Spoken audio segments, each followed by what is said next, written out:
Hey, what's going on, guys? It's your boy Abram from A&PFitness here, and I'm making this video to show y'all a couple stretches and body movements that you can do to help with back pain.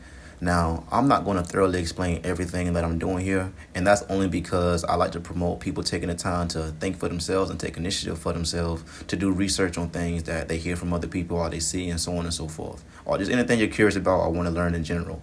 So take the time to, if anything here that interests you and you want to try it out for yourself, give it a whirl, give it a try. And if you want to figure out how many reps or how many sets you should do exactly or what's best for your body, then do more thorough research for yourself. But I'm just putting this on your mind so that you can start to focus on yourself more and start taking care of that back, because a lot of us have back pains. So believe it or not, many of us suffer from back pain because of our posture from sitting for too long. So I suggest that every 20 to 30 minutes, if you're sitting at a job or just sitting down for a long time in general, make sure you stand, lift your hands over your head for about 10 seconds. And then after that 10-second count, reach your hands backwards for about 10 seconds and just take deep breaths in and out. Doing this exercise is going to help relieve a lot of pressure. So just make sure you're being mindful. Instead of like squirming around when you're sitting and feeling uncomfortable, just give this a shot daily, and this will help relieve a lot of pain, a lot of posterior stress within your disc and your back.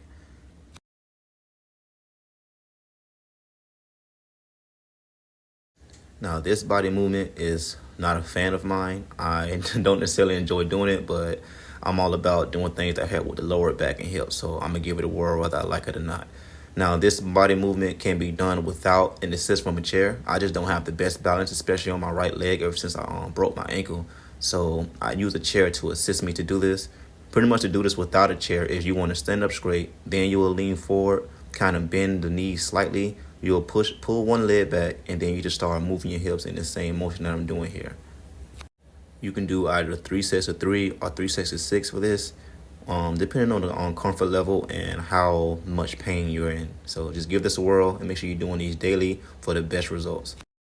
And just to add a tip real quick, you guys, if you have weak or stiff hips or you're trying to avoid that all around, doing hip movements will help with that, because if you have weak or stiff hips, it's going to cause more movement and more tension on your back and your spine, because they have to work a lot harder to make up for those weak hips.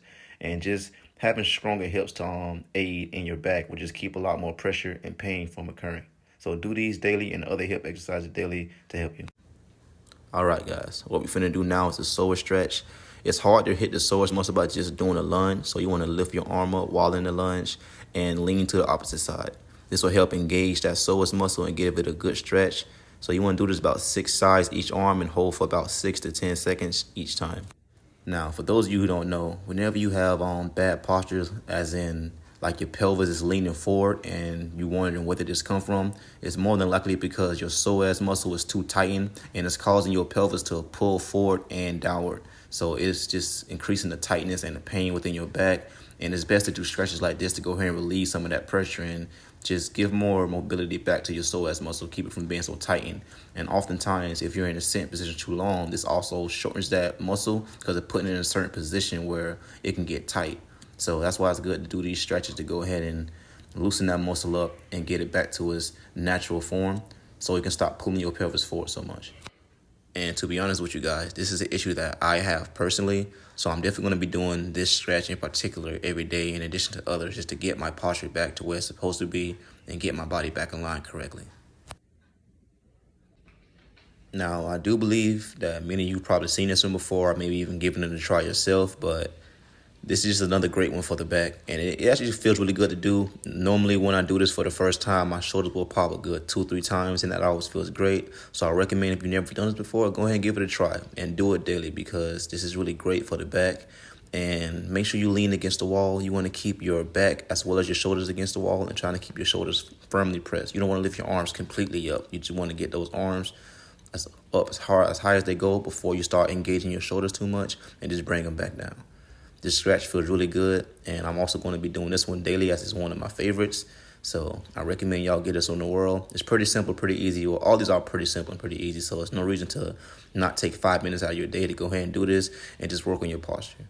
Even if you don't have a bad back, doing these will just make you feel great, keep you from developing a bad back, and allow you to just keep moving and stay feeling young. So I recommend y'all give this a whirl as well. All right, this one right here for those of y'all who got some pain in your back. Now, I can't demonstrate this too good because the ball I'm using doesn't support my body weight. I just wanted to give you an example. You can take a tube sock or just anything in general where you can put the ball in, and you can lean it back to be able to have a good grip on it, and you can drop the ball to any point of your back where you may feel discomfort. Now you want to just go up against the wall and just lean to whatever comfortable for you for that pain you're in, and just start massaging that area. This did wonders for me back when I used to have back pain from working at UPS, and man, this was just great. I don't work at UPS anymore, but this was just a big help. It was even times where I would bring the sock and the ball with me, and whenever I had some downtime, I just do it in them trailers. So give it a whirl. All right, right here, guys, we have another great one. I learned this one from the YouTuber Broly Games. Y'all may know exactly who that is. He was one of the people that motivated me to start my own channel. But this back exercise against the wall is amazing. I think it feels great. It always opens up my wingspan. Always give me a nice pop every time I do this, and I always feel a lot looser every time I'm done. So I recommend you giving these a whirl as well. Getting about like 6 to 10 per arm, and go ahead and call it, man. It's pretty simple, pretty easy. There's no reason not to do it while you're doing your back exercises and trying to loosen up that back. And you can essentially do this anywhere, you know. So go ahead and give it a whirl. See how you like it. See how it feel to you. And honestly, this to me, whenever I'm doing this, I just feel like a well-oiled machine, you know, because it just feels so great. I feel like I got nice posture and so on and so forth. So I recommend you give this a whirl. You may enjoy them too. And the wall just gives a whole different aesthetic when you do this. If you do this without a wall, it just won't feel the same. So go ahead and give it a shot and tell me how you like it.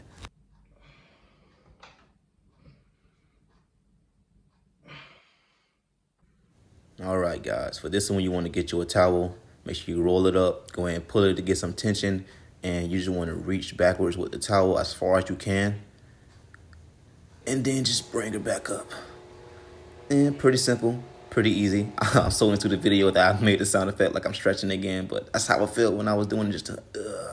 But the more you do this, the better you can get at it. You can bring your arms in closer to make it more challenging. I mean, it just depends on your flexibility. But the more you do this, the more you move those joints to further back you can go. I'm looking forward to doing this more often just to see how far back I'll be able to go in about a month or so. So stay tuned for that. I'm so into this video. I'm making sound effects for them.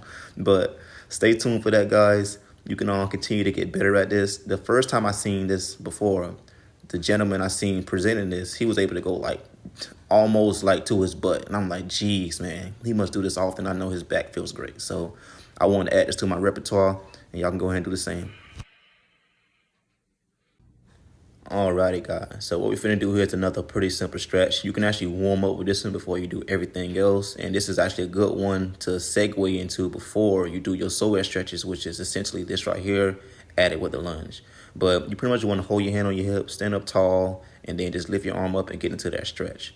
When you're in the standing position, you can move your body in various different ways while leaning to the side. You can lean backwards, lean to the side, lean forward, lean to the side, whatever it is, you know what I mean, that works best for you and whatever your pain is at, just go ahead and give it a whirl. You can move around to figure out exactly what's most comfortable for you or how to get to that pain area. So I recommend doing this scratch as well because it's pretty simple, pretty easy, pretty basic. And honestly, I'm pretty sure most of us naturally go for this stretch.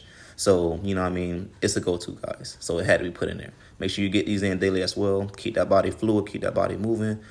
And let's go on to the next one. All right, guys. Now, this is another exercise or body movement that can help with your back. I personally do not like this one as well as the other one with the hips. But again, I do what I got to do to make sure I get my posture right and I'm feeling good. And if it can activate things within my back to keep myself in good posture, then I'm going to go for it. But I do not enjoy this one, guys, so I don't have too much to say on it, and I'm not going to spend too much time on it. I just want to throw it in there so y'all know about this pose. It's called the Cobra pose, if I remember correctly. And if you enjoy this, go ahead and give it a whirl. All right, guys. Now, lastly, this will help you to decompress your back. It's another simple one that you can do at home. You just want to get up against a counter. See, and I was doing this as I was getting ready to make a smoothie, so it's nothing to it, guys. Nothing to any of these. Just go ahead and knock them out, get them done, and your back will appreciate it. But you just want to lean up on the counter, hold your body weight up, and then lift your legs. This will just help you decompress your back, and it actually feels pretty good. I normally do this by just hanging on some type of pole, like in a pull-up position without actually pulling up. But, you know, I don't have any pull-up bar at the moment, so I just go ahead and give these a shot. I came across this yesterday and thought I'd share with you guys. All right, moving on. This is another stretch, and I do recommend you do the stretch every time you get out of bed. And like even before you really get into your day, just go ahead and do the stretch, get that back nice and loose. This is going to release a lot of friction that's built up into your spine. And this is called the cat camel. Pretty simple, pretty easy. You only need to do 6 to 8 of these, and then you're done. That's it. Anything more than 6 to 8, and then you're just wasting your time. Because by the time you get to 6 to 8, everything that this stretch will release from your spinal as far as the friction goes will already be settled in. So 6 to 8 a day and you're all good. Pretty simple, right? And if you do it daily, your back will appreciate it for the best results. All right now. Oh, real quick, guys, because I forgot to mention this inside the video when I was talking about the psoas muscle. And you know what I mean? It's just I'm trying to make this video at the same time while getting prepared for my race later. But the psoas muscle, it is attached to your lateral spine. You know what I mean? And I'll show y'all the diagram of that. So it's attached to your lateral spine up to your diaphragm. So that's why it's such a key and important muscle that you want to make sure you're stretching. I mean, if you don't take care of it, it creates bad posture. You know what I mean? I can speak for that myself. You don't want your pelvis to be pushed forward and pulled down. It causes a lot of discomfort and it doesn't look the best. So make sure y'all taking care of that psoas muscle and keep stretching it out. All right, now y'all have a good one and y'all wish me luck on the race now.